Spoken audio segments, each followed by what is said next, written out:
No, in our little sweet Jamaica, as we call it, we have a couple billionaires. And by billionaires, I mean USD billions. And one of the richest billionaires in Jamaica have a YouTube channel with actual good information on how to build and maintain wealth. Now, Muda thinks that the whole world and them granny would have over there and look for information because this man actually have billions and various companies and it's proven and everything. So Muda expects that people that they over there for try to soak up some of the knowledge, but anyway, Michael Leachin over the years kind of evolved from a person to a benchmark of wealth. Case in point. They want get $1 billion like Mr. Leachin. Definitely one of the most prominent businessmen in Jamaica with a plethora, that just means enough, of interviews across the entire internet. And today I will be explaining the 3 most important commandments of wealth by Michael Leachin. Like and share this video with all your friends, family, dog, your enemy, boy, and even a madman down the road have to hear this.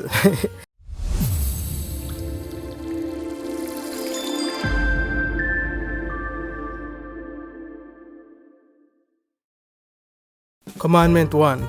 A culture of success.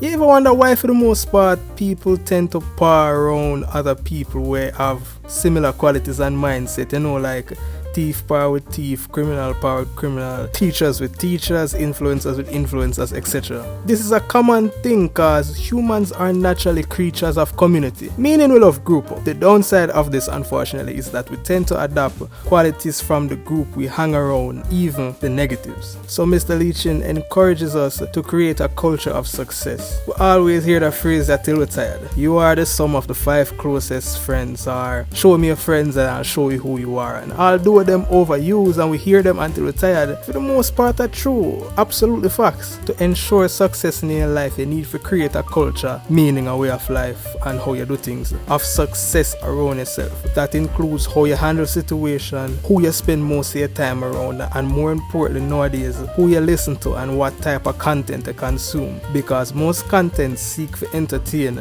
not necessarily to educate or elevate. And yes, as Jamaicans we have this thing about people rich and switch, but the thing is that you can't stay around people who not help you elevate or want to elevate in the same direction as you. A lot of times you have to change up a circle. Commandment 2.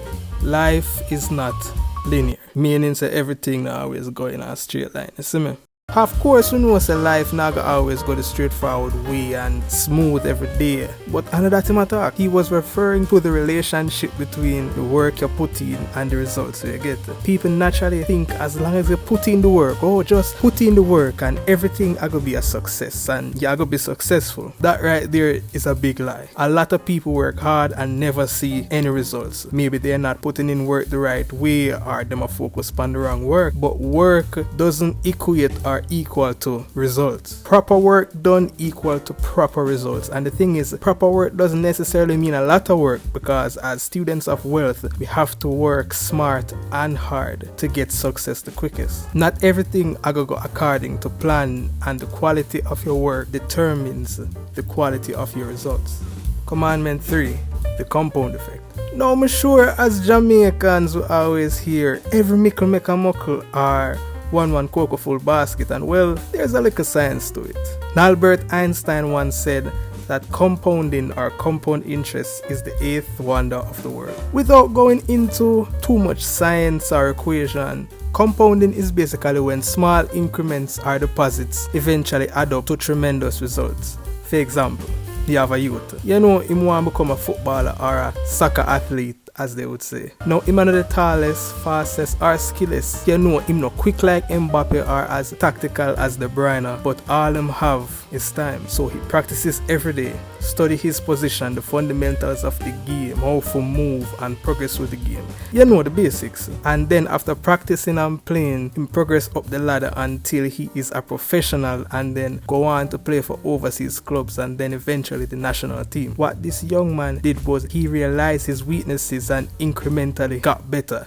even 1% per day. The 1 hour or so in practice every day eventually add up to an elite level understanding and execution of the game of soccer. This can be applied to anything in life because there was a time where we all couldn't talk, but with age and a lot of practice, we learn to talk fluently in whatever language. You know the elder them did always right, every mickle does make a muckle. Now if this in any way has inspired you to be better by even 1%, please like and share with the people you care about and want to see wealthy. Stay dangerous and wise, student of wealth.